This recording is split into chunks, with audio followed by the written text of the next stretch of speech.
Hello there. Let's jump right into a scenario. Meet Maria, a 35-year-old mother of two. Recently, her 10-year-old son David was removed from her care due to reports of neglect, which Maria vehemently denies. She believes the system is unfairly targeting her and refuses to acknowledge any responsibility for the situation. Maria is angry, defiant, and in denial. Why don't you start the session and I'll respond as Maria? Hi, Maria. How are you doing? My name is Ernesto Bejarano. I'm going to be your social worker while we work on this case for you and David. I know you've had other social workers to this point, but from now until the next court date, I'm going to be your social worker. The court has already given us a set of recommendations that we are going to hopefully work together on. My goal here and my purpose is to get you and David back together, and we're going to have some things we need to do to get there, but I'm committed to helping you get there, and hopefully we can work together and get there as soon and as safely as we can. And I'm committed to working with you on that. So you want to, how do you feel about that? Or do you have any questions or anything before we get started and get going with this? Ernesto, I'm not thrilled to be here, to be honest. I feel like nobody's listening to me. They've taken my son away based on lies and exaggerations, and now I'm supposed to jump through hoops to prove I'm a good mom? It's ridiculous. But go ahead, tell me what the court wants this time. Oh, I'm sorry that you feel that way, Maria. It's, a lot of people in this situation are very frustrated at this point, and I get it. I would be too. Um, but I want to make sure that I have a good understanding of really kind of what your experience has been and what you're thinking right now, so that I'm on the same page with you as we get started in this process. So do you want to just tell me why you think that, this is not necessary, or what experience you've had up to this point with the court and any other social workers? Look, Ernesto, this whole thing is blown out of proportion. Some nosy neighbor made a call, and now they're acting like I'm some kind of criminal. I've done nothing but take care of my kids the best I can. The other social workers just came in with their judgments, not listening to my side. I'm tired of it. What's the point of talking if no one's going to hear me out? Well, I can see why you're frustrated. If that has been kind of how you felt this has gone to this point, that is frustrating, and it's not a good thing. And from your perspective, obviously, to have David not with you right now, so we need to do the best that we can to get that done, to get him back with you, as long as we can make sure that everything is safe. And if you say that it already was in the first place, that'll make things that much easier for us. But I wanted to just get a little bit more information because I really want to make sure I understand your perspective. So why do you think that this is all just kind of unnecessary? And what was the allegation? What did they say happened? And what really happened? You know, they said David was being neglected, not going to school regularly, and that my house wasn't fit for a child. But that's not true. David was sick a few times. That's why he missed school. And my house is a home, not some magazine picture. I'm doing my best, but they just see what they want to see. It's like they're out to get me for no reason. Man, well, I'm glad that, I have a better understanding of what your perspective is. Unfortunately, or however you want to look at it right now, you and I are on the same page. We've both been given this plan by the court. We've been given these mandates that we need to do. And so whether we like it or not, we're going to have to work together on this to get David back with you. Now, along the way, if we have progress, we might be able to make some recommendations to go a little faster or get things done quicker, but that all depends on the progress that we make. And I want to assure you that you may have felt that people are not listening to you to this point, but I'm listening to you. And I may not always agree with you. I may have a different perspective, but I want you to know that I am listening to you, and everything you say, I'm taking into consideration. And based on my experience and what you tell me and everything else, I'm going to do the best I can to get us to the point where we can get David back with you. So I just want to, do you have any questions about anything before we take a look at the requirements and get started on this case plan so we can get the work done? All right, let's pause here for a moment. You did a great job acknowledging Maria's frustration and emphasizing that you're there to listen, which aligns with the California Integrated Core Practice Model's focus on engagement. For improvement, you could validate her feelings even more by acknowledging the difficulty of navigating the system. Shall we continue the role play, keeping this in mind?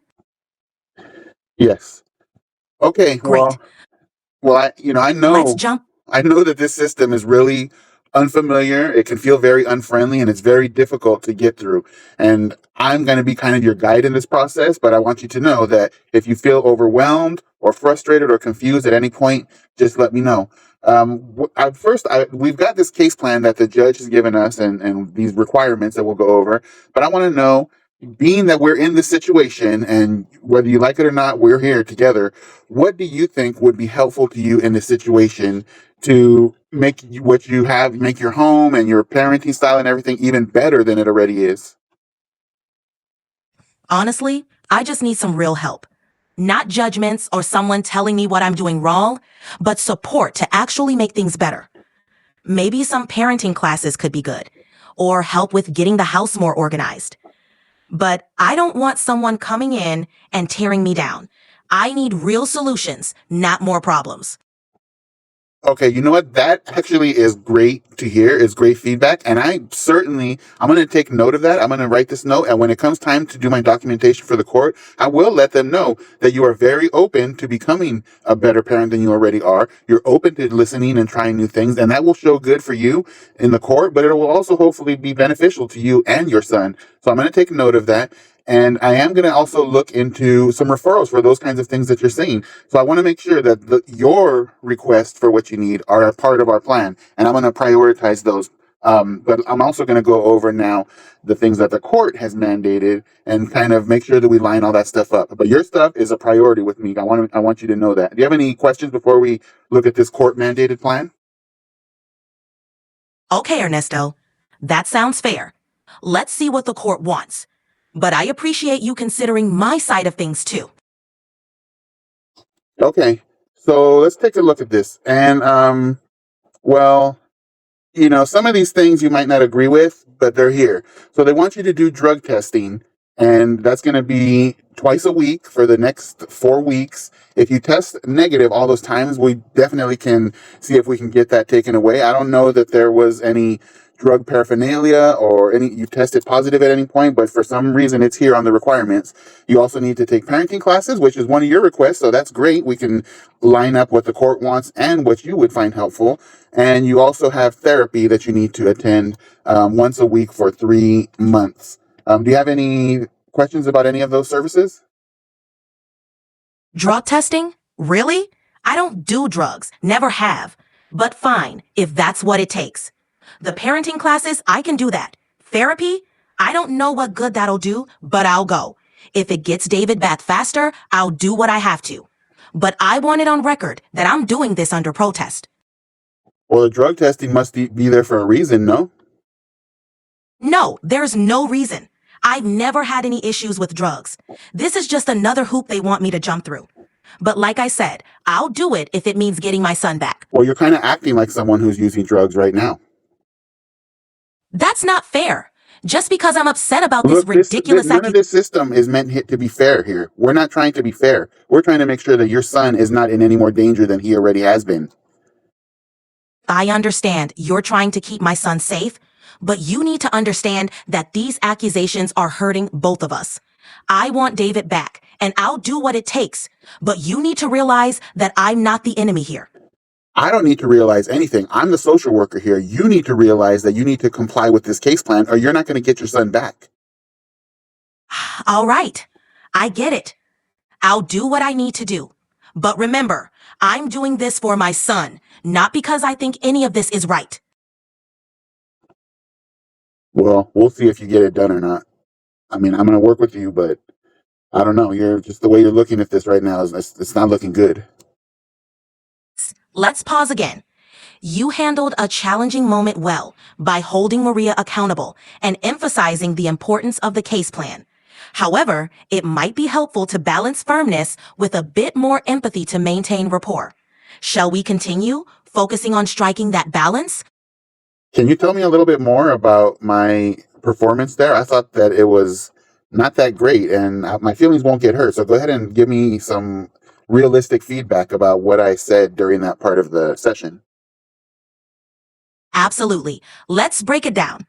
You did a good job maintaining authority and making it clear that compliance with the case plan is essential, which is important in this kind of scenario. However, some of your responses came across as a bit harsh, which can potentially escalate a tense situation with a defensive client. For improvement, 1. Empathy and validation. Acknowledge Maria's feelings of frustration more consistently. For example, I understand this process can feel overwhelming and unfair. 2. Collaborative tone. Instead of, you need to realize, let's work together to address these concerns, which can foster a more cooperative relationship. 3. Encourage her willingness to comply, even under protest. For instance, I appreciate your commitment to doing what's necessary for David. By incorporating these elements, you'll likely find a more balanced approach in working with resistant clients. How do you feel about trying this out as we continue? Well, out of the suggestions that you just gave me, can you explain how they align with the core practice model, specifically with the behaviors that are outlined in the core practice model? Certainly.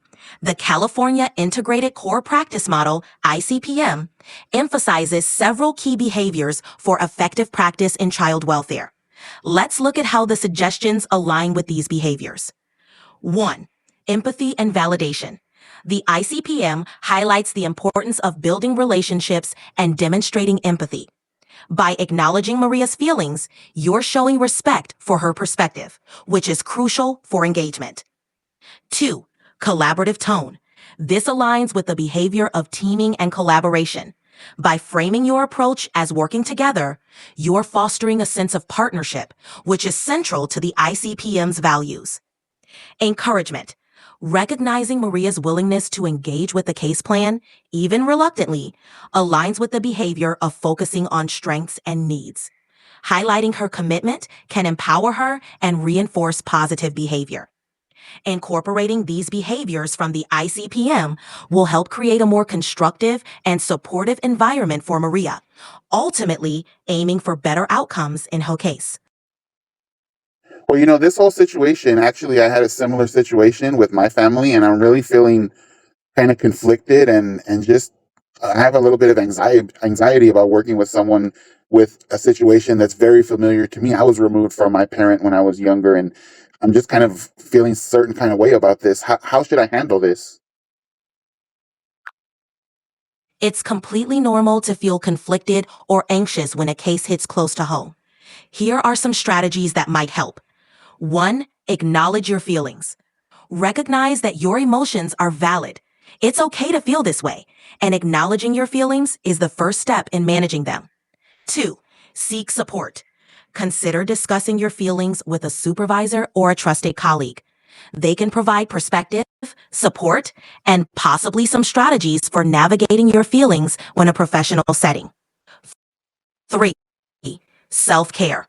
Engage in activities that help you manage stress and anxiety, like exercise, meditation, or hobbies you enjoy. 4. Set boundaries.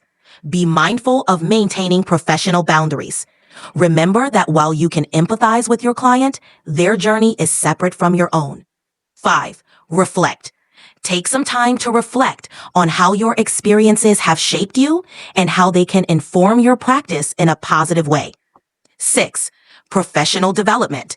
Engaging in training or supervision can provide additional tools for managing personal reactions in a professional context, allowing you to provide the best support to your client while taking care of yourself.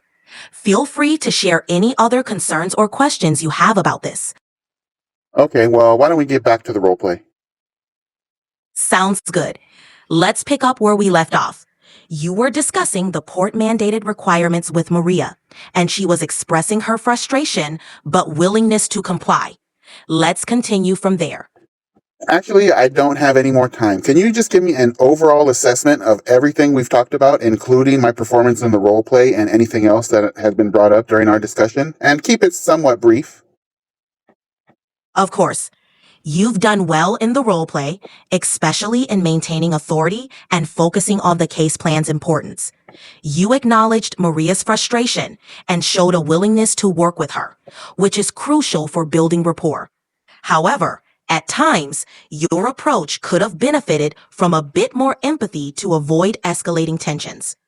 Remember to balance firmness with empathy, validate the client's feelings, and use a collaborative tone to foster cooperation. Your self-awareness and willingness to improve are significant strengths. Also, remember to take care of yourself when cases hit close to home and seek support if needed.